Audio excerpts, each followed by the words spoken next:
बिस्मिल्लाहिर्रहमानिर्रहीम अल्हम्दुलिल्लाह वस्सलातु वस्सलाम अला रसूलिल्लाह व अला आलिहि वस्हबिहि अजमईन अम्मा बाद रब्बि इश्रह ली सदरी व यस्सिर ली अमरी वहलुल उक़दतम मिन लिसानी यफ़क़हू क़ौली। अस्सलामु अलैकुम वरहमतुल्लाहि वबरकातुहू। जज़ाकल्लाह, थैंक यू सो मच, आप सब आए। टॉपिक आज का थोड़ा सा मैच्योर ऑडियंस का आई एम सीइंग कि कुछ माशाल्लाह बच्चे हैं, अच्छी बात है, बहुत अच्छी बात है। आज का topic although it is about के how to select a life partner, man और वुमेन, उनमें क्या फ़र्क होता है और मैरिज के बाद इश्यूज़ क्या होते हैं। तो चलें, माशाल्लाह आप लोग आएँ, आपके भी विजडम में इजाफा हो जाएगा छोटी उम्र में अच्छी बात है, पहले से चीज़ें कुछ पता लग जाएंगी। ये क्यों मैंने ज़रूरत समझी इसकी, बिकॉज़ सबसे ज़्यादा हमें इसके सवालात आते हैं, और भी इश्यूज़ हैं लेकिन ये कि इसके काफ़ी सवालात आते हैं। और आज एक बहुत बड़ा अलमिया है, हमें खुसूसन इनबॉक्स हमारे फुल हैं YCL पेज के, यूथ क्लब पेज के, इंस्टा वगैरह के। सिस्टर्स बहुत शिकायत करती हैं कि ज़ाहिर है रिश्ते नहीं हैं और अच्छे रिश्ते नहीं मिल रहे। इसी तरह मेल्स भी करते हैं, लेकिन ये कि बहनों की ज़्यादा शिकायत होती है और ऐसी बातें भी सुनने को मिलती हैं कि they are not happy with their current spouse. ये भी बहुत ऐसे केसेस आए, वो शायद स्पाउस को ना बताएं, लेकिन ये कि वो आगे जाके इस तरह की बात कि जैसा एक्सपेक्ट किया था वैसा नहीं है। शायद ये इसलिए है कि आजकल एक परफेक्ट मैरिज पे बहुत ज़्यादा बात हो रही है। आप देखेंगे स्पीकर्स बहुत बातें कर रहे हैं, इस्लामिक स्पीकर्स बहुत ज़्यादा नॉलेज इंफॉर्मेशन दे रहे हैं कि व्हाट्स अ गुड मैरिज और राइट्स ऑफ हस्बैंड क्या है, राइट्स ऑफ वाइफ क्या है। इसके बाद फिर जाहिर है कि मैरिज काउंसलर्स बहुत अच्छी बातें बता रहे हैं, आगाह कर रहे हैं लोगों को इन चीज़ों से। अब होता यह है कि वाइफ अगर एसोसिएटेड है उन स्पीकर से या उस नॉलेज से, तो वो तो सुन रही है लेकिन हस्बैंड शायद नहीं सुन रहा, तो एक डिस्क्रिपेंसी आती है जिसकी वजह से एक डिस्ग्रंटलमेंट आती है। मैंने बहुत देखा है कि हमें ये बहुत ज़्यादा बात की गई कि हम सेटिस्फाइड नहीं हैं अपने करंट हस्बैंड से, और उनमें ये खामी है, उनमें वो खामी है, वो ऐसे हैं, वो वैसे हैं, और मैंने जैसा मैरिज के बारे में सोचा था वैसा नहीं है। बहुत ये चीज़ें आती हैं, मेल्स की तरफ से भी आती हैं डेफिनेटली, लेकिन ये कि फ़ीमेल्स की तरफ से ज़्यादा।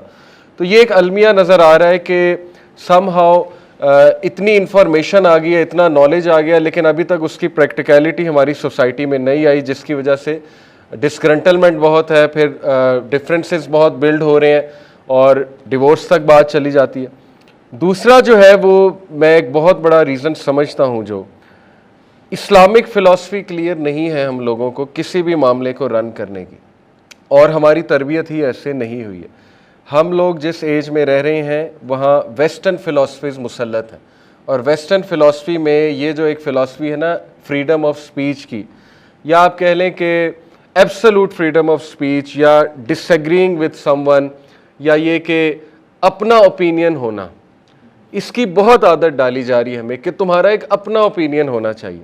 ये एक हद तक बात तो ठीक है, क्योंकि अपने ओपिनियन से ये है कि आप ब्लाइंड फॉलोइंग से बच जाएंगे, आप बहुत सी खराफात से बच जाएंगे, लेकिन इसकी इतनी हमें आदत डाली जा रही है, इतनी आदत डाली जा रही है कि अब हम कुरान और हदीस के ओपिनियन को भी बेलिटल करते हैं, क्योंकि हम ये समझते हैं कि हमारा अपना ओपिनियन जो है वो हावी होना चाहिए, और हमारे ओपिनियन के ख़िलाफ़ कोई बात चली जाए तो हम उसको मोल्ड कर देते हैं, ट्विस्ट कर देते हैं, उसको डाइजेस्ट करना बहुत मुश्किल हो जाता है।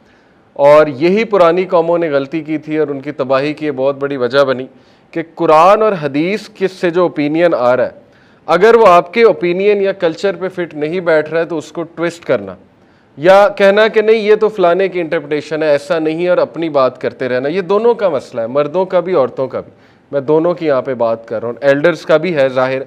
तो एज ए सोसाइटी ये हमारा मसला है, जबकि आपके सारे मसले हल हो जाएंगे अगर आप इस आयत पे आ जाएं। वो आयत अल्लाह ने हमारी जो रहनुमाई फरमाई, सूरह अहज़ाब की वर्स 36 है, आऊज़ु बिल्लाहि मिनश शैतानिर रजीम, वमा काना लिमुमिनिन वला मुमिनतिन इज़ा क़ज़ल्लाहु व रसूलुहु अमरन अन यकून लहुमुल खियरतु मिन अमरिहिम वमन यअसिल्लाह व रसूलहु फ़क़द ज़ल्ल ज़लालन मुबीना।